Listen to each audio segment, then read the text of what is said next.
حضرت عمر فاروق رضی اللہ تعالیٰ عنہ فرماتے ہیں کہ ایک دن اللہ کے رسول صلی اللہ علیہ وسلم تشریف فرما تھے اور حضور کے پاس جبریل امین علیہ السلام حاضر خدمت ہوئے، اور جبریل امین علیہ السلام اس وقت آیا نہیں کرتے تھے، معمول سے ہٹ کر اس وقت تشریف فرما ہوئے۔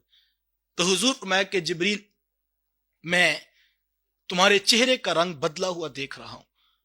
تو حضرت جبریل امین علیہ السلام نے عرض کی کہ حضور، میرے رب نے مجھے حکم ایسا دیا ہے جس کی وجہ سے میرے چہرے کا رنگ بدل گیا ہے۔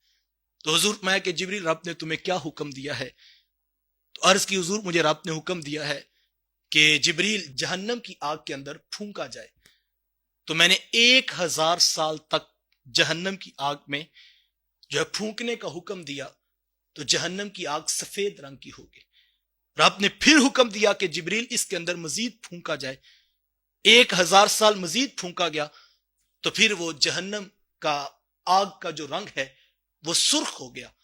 رب نے پھر حکم دیا جبریل اس کو مزید پھونکا جائے، تو 1000 سال تک مزید پھونکا گیا اور اب اس کا رنگ سیاہ ہو گیا ہے۔ اور حضور اب کیفیت یہ ہے کہ اس کے انگاروں سے روشنی نہیں نکلتی ہے اور وہ سیاہ اور تاریک ہو چکی ہے۔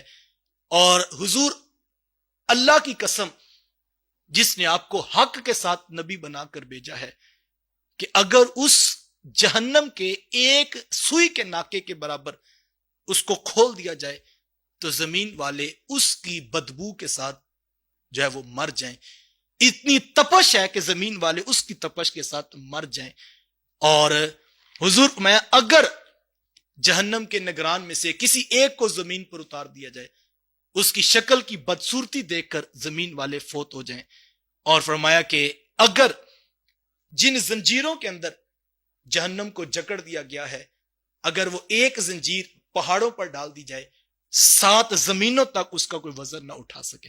ایک روایت میں آتا ہے کل جہنم کو جب محشر کے میدان میں لایا جائے گا، 70,000 زنجیروں کے اندر جکڑ کر کے جو ہے وہ جہنم کو محشر کے میدان میں لایا جائے گا، اور ہر زنجیر کو 70,000 فرشتے جو وہ دھکیل رہے ہوں گے۔ اتنا کٹھن مرحلہ ہوگا۔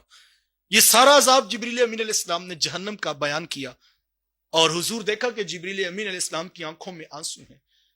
تو حضور، میں کہ جبریل تم کیوں رو رہے ہو جبکہ تم تو اللہ کے ہاں بڑے اونچے مرتبے پہ موجود ہو؟ تو جبریل امین علیہ السلام عرض کرتے ہیں کہ حضور، میں کیوں نہ رہوں؟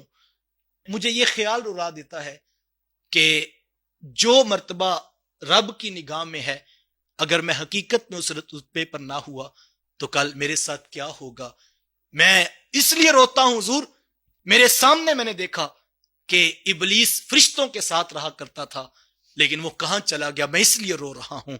آقا کریم علیہ السلام جبریل امین علیہ السلام کی یہ کیفیت دیکھی تو میرے حضور کی آنکھوں میں آنسو آ گئے۔ اور تھوڑی دیر کے بعد جب حضور جبریل امین علیہ السلام چلے گئے تو آقا کریم علیہ السلام باہر نکلے تو کچھ لوگ وہاں پر ہنسی مذاق کر رہے تھے۔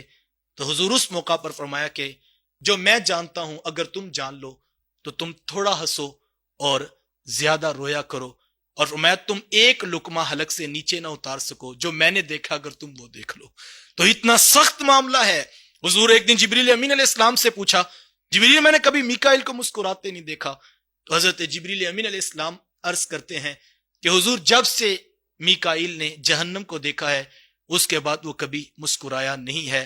میں اور آپ دیکھیں اتنے سخت عذابات اتنا کھول کھول کر قرآن نے بیان کیا، کبھی بھی ہم غافل نہ ہو اس حوالے سے، ہم سوچتے رہیں کتاب رحمت قرآن مجید کی آیات جس طرح پہلے رکوع کے اندر ایک انسان کو اس کی رحمتوں کی امید دلاتا ہے، اسی طرح دوسرا رکوع کتاب رحمت قرآن مجید کا مجھے اور آپ کو اس طرف بلاتا ہے کہ میں نے اور آپ نے جنت اور جہنم دونوں کو اپنے سامنے رکھ کر اپنے ہر قدم کو اٹھانا ہے۔